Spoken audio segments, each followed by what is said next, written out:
Pokal, die erste. Du bist Pokalsieger, du machst das Tor. Nachschuss, Körbel.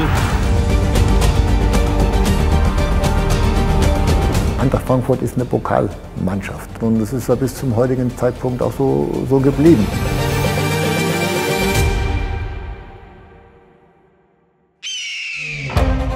Wer wüsste das besser als Charlie? Auf ewig ein Adler, 4-mal den Pokal geholt. Ja, das war natürlich schon für mich als junger Kerl 20 Jahre so dann auch im Fokus zu sehen mit dieser überragenden Mannschaft. 21. Juni 1975, Charlie inmitten der Großen, Grabowski, Hölzenbein, Nickel. Ach, ich habe so viele Spiele des Lebens einfach auch gemacht. Ich muss mir mal vorstellen. Und bin ja mit 17 zur Eintracht gekommen und wurde ja im Jahr davor schon mal Pokalsieger. Wann bist du, sag mal, innerhalb von 3 Jahren zweimal Pokalsieger? Also manche werden nie Pokalsieger. Karl-Heinz Körbel, ein paar Haare sind gegangen. Treffpunkt Senckenberg Museum, Charlies neueste Arena. Mein Gehirn wurde gescannt. Zu Ausstellungszwecken. Wo die Kinder wie ein begehbares Gehirn, also wie so ein kleines Stadion, aber nur als Gehirn. Per Voting entschieden, Charlies Gehirn hatte mehr Stimmen als das von Albert Einstein. Wenn man hier sitzt, ist ja schon wie in der Paulskirche hier in Frankfurt, wo du sagst, hier Senckenberg Museum ist ja eine Marke. Und da wird mein Gehirn ausgestellt. Und ich habe ja meiner Mutter versprochen vor 2,5 Jahren, ich führe dich dann durch mein Gehirn. Abteilung Langzeitgedächtnis. 15.000 aus Frankfurt und Umgebung. Und die Zebras vom MSV Duisburg ein brettharter Gegner.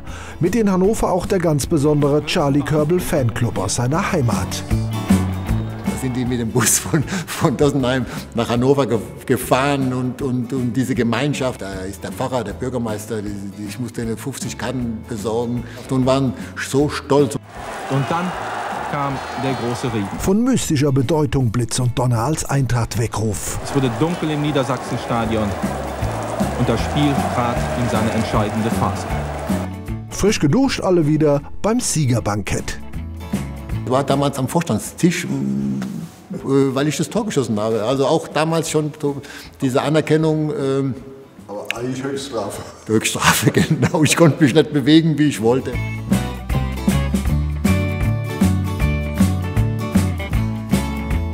Dann haben die auf einmal eine Zigarre ausgepackt und ja, obwohl ich nie geraucht habe und so, und da wollte ich halt mitmachen. Dann habe ich mir die angesteckt und diese Blicke, die vom Dietrich Weise gegenüber, der hat mich mit dem Blicke getötet, hat gesagt, Karl-Heinz, nehmen Sie das Ding aus dem Mund.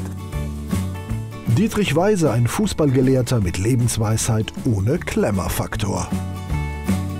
Wir hatten noch in der Kabine mehr geflaxt. Ja, Dietrich Weise war ja immer so ein bisschen mein zweiter Vater auch und war ja auch mein Förderer und hat mich ja immer stark geredet und auch gemacht. Ich habe zum Karl-Heinz Körbel gesagt, der hier keinen unmittelbaren Gegenspieler hatte.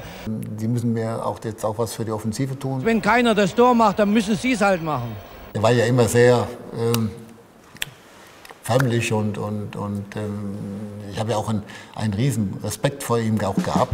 Apropos Nickel, Respektpersonen auf dem Platz. Hölzenbein, Charlie reift unter Großen.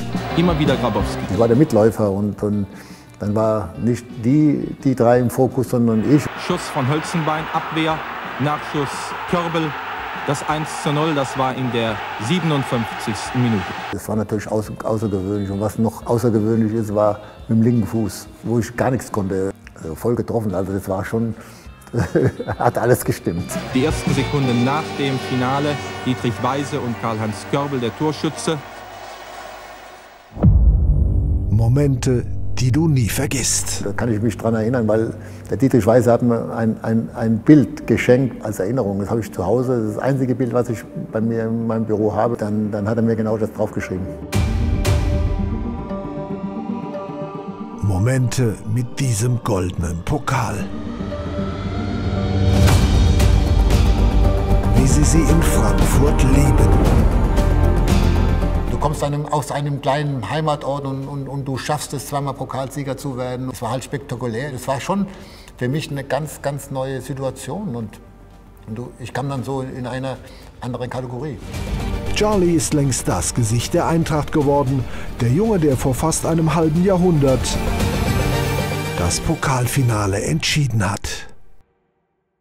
Ja, wir waren alle stolz, dass wir eben halt schon hintereinander auch zweimal Pokalsieger wurden und das war schon cool. Alle Lieder, die ganzen Texte weiß ich auch gar nicht mehr. Denn im Wald, da spielt die Eintracht. Wer wirklich immer mit dabei war, das war immer Gerd Trinkler und Thomas Rohrbach, die waren so die Einpeitscher.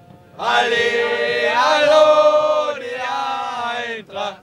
Das war halt auch ein gewisser Zusammenhang, weil diese Mannschaft ja auch zusammengeblieben ist. Also diese Mannschaft, wo ich zur Eintracht gekommen bin, hat sich kaum verändert in diesen 2,5 Jahren. Und es war auch so das Erfolgsgeheimnis.